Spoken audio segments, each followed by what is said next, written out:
Okay, andito na naman tayo mga kawins. Okay, gusto ko sana ipapakita sa inyo itong aking gold. Ito po mga kawins. Okay, okay. Isang gold na ang paa niya po is white pit. White pit na yung tahid niya is kulay itim po. Ayan po sila. So ito po is magsi 6 months pa lang mga kawins. So ang nanay nito isang gold, pure na gold, at saka ang inilagay ko sa kanya is Melsim. So ito po siya. Okay. So si Tukong po yung tatay nito mga kawins. So ang nanay niya po, ito po yung mga gold na ginagamit ko pa. So ibig sabihin yung isang napapuro ko na magkapatid na gold, isang babae sa isang lalaki. So ito yung resulta ng babae at saka si Melsim, yung Tukong ko po. Ayan, napakaganda po niyan. 6 months pa lang yung mga kawins, pero ang height niya po high station siya. And then pagka maglaro po mga kawins is multiple po sa maglaro. So ito po siya mga kawins. Napakaganda niya. High station niya mga kawins. Streetcom. Okay, streetcom siya mga kawins. Ayan yung ulo niya po. Malit lang po yung ulo niya mga kawins. Ayan. Napakaganda niyang tingnan. So ito ang makakagandaan mga kawins. Kung halimbawa po ang bloodline na ginagamit mo is pinapreserve mo po mga kawins.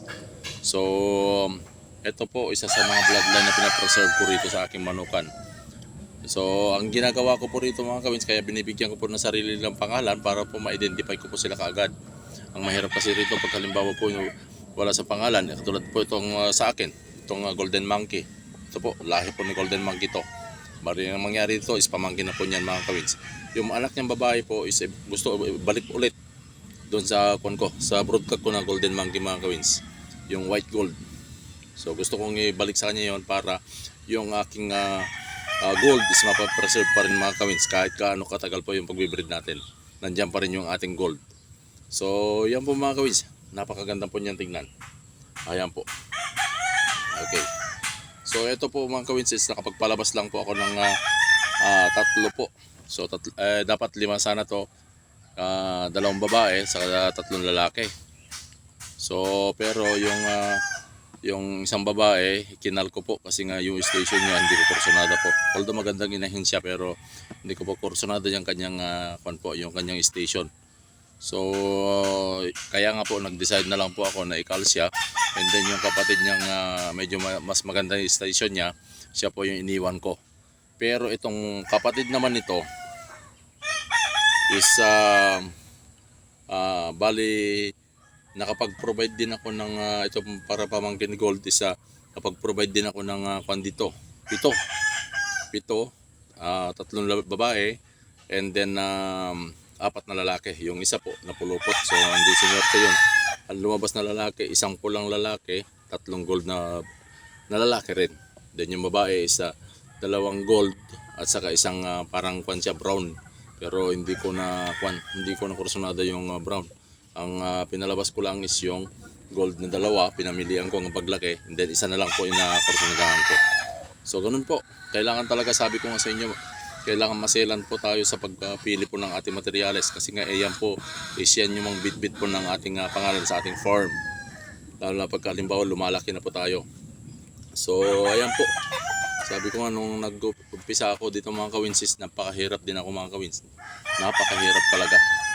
Kung ano po yun na dinanas na nag-uumpisa dati, yun din ang dinanas ko po. Sakripisyo po yung aming ginawa rito. So yun lang, ang kagandahan nito is yung nag-aalaga po sa kanila is sabi ko sa inyo, mahilig sa manok at saka may care sa manok. So yun lang kagandahan niya, natsambahan ko lang po yung taga-alaga po. Kapag sinabi mong manok, kahit hindi niya manok po yan, is bibigyan niya talaga ng halaga. Ganun siya maawa sa mga manok. So yun ang pinagpapasalamat ko. At siya po yung nakasama ko mag-aalaga rito. Kaya nga po pag nandito siya, sabi ko nga sa inyo, hindi pa ako mag-aalala, lalo pag nasa trabaho ako. Alam niyo naman po, pag nagtatrabaho tayo, minsan hindi tayo nakakapunta rito. Pero ako po, sabi ko nga sa inyo, kahit anong puyat ko po mga kawins, pumupunta pa rin ako rito para makita ko ng mga alaga natin. Kasi ayaw ko talagang pabayaan. Kailangan kung pwede lang sana araw-arawin ko po yung hipo-hipuin yan para maramdaman ko po kung may pagbabago sa kanilang manok, kung ano po dapat natin baguhin. So napakaganda ng katawan nila mga kawins. Oh. Talagang bultong-bulto po yung katawan nila. High station po siya mga kawins. Ito magandang i-match na rin ito sa mga maliliit na inahin. Katulad po siguro doon sa mga lahi ni Black Hawk. Medyo medium station si Black Hawk kasi nga puro na rin po yung mga kawins. So kung gusto natin palalakihin yon yung station niya, pwede natin kumuha rito sa bloodline nito. Pero sa ngayon kasi ang ginagawa ko po is kailangan ko sila mapuro ng gusto. Puruhin ko muna. So ito is kung pa lang to, unang salang pa lang. So ibig sabihin 25 kanto, 25 3/4 1/4 yung tawagin. 25-75 pa lang to. So kailangan natin dito is mapuro. Ibig sabihin aabot tayo hanggang sa 15-16 over 116. Yan ang kailangan natin. So yun lang kailangan natin mga kawins. Hindi natin pwedeng pabayaan yung mga ganyan. Kailangan nga, sabi ko nga sa inyo, before kayo mag-start magmanok, kailangan pag-aralan niyo. Kung pwede lang sana mag-training kayo mga kawins, mag-training tayo.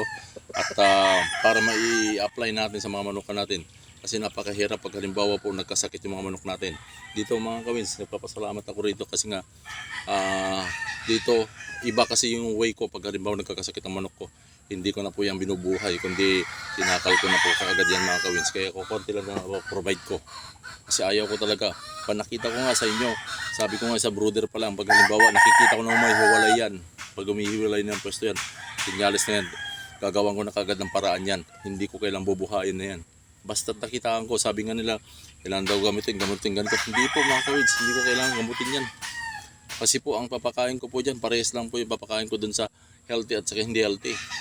So ang kailangan natin yan, pull out na kaagad. Hindi na natin kailangan gamutin yan. Sabi ko nga sa inyo, ibig sabihin, sabi ko nga, pag halimbawa po na ginamot mo pa yan, may chance pa kasing babalik yan. Yan ang ayaw ko mga kawids. Kailangan pull out na kaagad. Desisyonan na natin kaagad. Masakit man kung masakit, pero kailangan desisyonan natin. Sabi ko nga, kung halimbawa man sa pinaprovide mo 50 at meron kang na pull out na 20, gano'n 30 o 20 lang na iwan, okay lang yan mga kawids. Basta puro healthy po yan.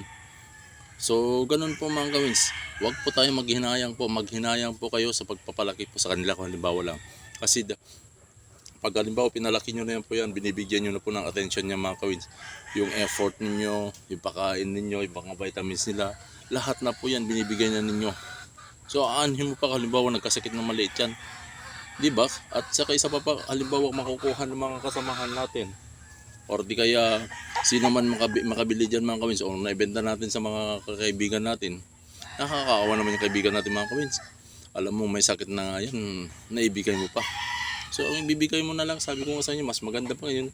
Ibibigay mo yung the best na pili mo eh. Bigay mo na lang sa kanila. Halimbawa lang, para halimbawa man, yung trust kasi napakahirap kunin sa isang tao.